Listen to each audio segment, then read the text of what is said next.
এই নৌকায় উঠে সবাই মলত্যাগ করা শুরু হয়েছে, ঠাট্টা বিদ্রুপ করা শুরু হয়েছে। নূহ পয়গম্বরের এই জাহাজে উঠে সবাই মলত্যাগ করে, অর্থাৎ বাথরুম করে, বিভিন্ন ভাবে ঠাট্টা বিদ্রুপ করে। দেখেন নবীদেরকে ঠাট্টা করতেছে। আমি স্বামী মামাকে ঠাট্টা করবে না, তা তো হতে পারে না। কথা বলেন ঠিক? অবশ্যই ঠাট্টার ওই আসর যদি আমার গায়ে না লাগে আমি কোনো আলেম না। বলেন না সুবহানাল্লাহ।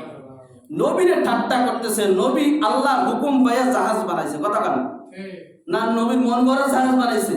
নবী আল্লাহর হুকুম পাইয়া জাহাজ বানাইছে। এই কাফেরের বাচ্চারা সেই জাহাজে বাথরুম করতেছে।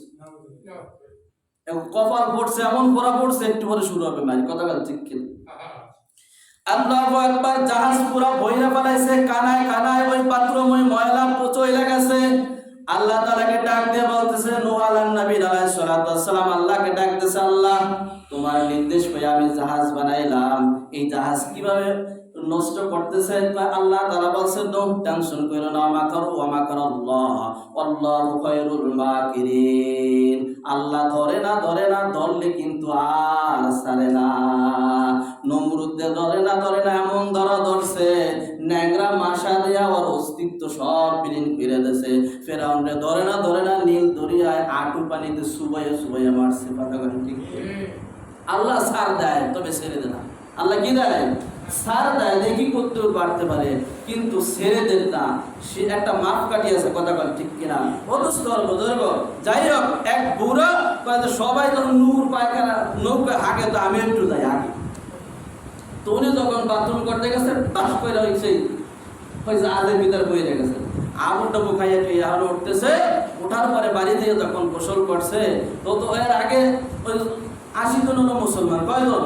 80 জন। তো 40 জন পুরুষ আর লক্ষ লক্ষ কাফের একর সাথে যুদ্ধ করে পারা যাবে? এরা শুধু একটা বরদোয়া করে। বরদোয়া করা জায়েজ আছে। কথা বল ঠিক কিনা? বলতেছে, আল্লাহ এই কাফের গোষ্ঠী সব ধ্বংস করো, এখন সব কুষ্ঠরোগ দিয়ে দাও। তো আল্লাহ তাআলা দোয়া কবুল করছে। বলেন না সুবহানাল্লাহ। তো আল্লাহ তাআলা বলে, তোমরা কিছু করতে পারো না, দোয়া তো করতে পারো, আমি আল্লাহ তাআলা শেষ করতে পারি। বলেন না সুবহানাল্লাহ। এই জন্য মাসলুমের দোয়া যখন আসমানে পৌঁছায়, কোনো জালেমকে আল্লাহ তাআলা ছাড়তেন না। বলেন না সুবহানাল্লাহ।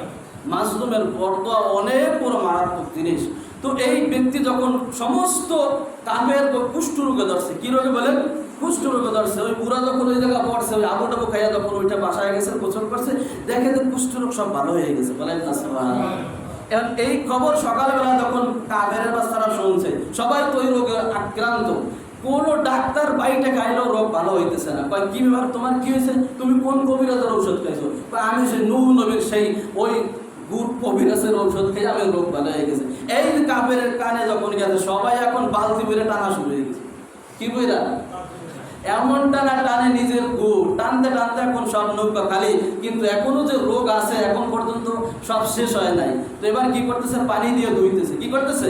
পানি দিয়ে ধুইয়া কয়েকবার ধোয়া হয়ে গেছে। এই পানি যে লাগায় সেই সুস্থ হয়ে যায়। বলেন না সুবহানাল্লাহ। দেখছো খেলা কারে কয়? কি খেলাইছে? নৌকা পুরো সাপ ধুইয়া পরিষ্কার করে ফেলাইছে। এবার জিব্বা দিয়ে চাটা শুরু হয়েছে। কি করতেছে? আল্লাহ তাআলা কাফেরদেরকে এমন একটা পেলাবন দিলেন, সব বিলির সাথে হয়ে গেল, সব ধ্বংস হয়ে গেল। ওই সময় কিনানও ধ্বংস হয়ে গেছে। বলেন না সুবহানাল্লাহ।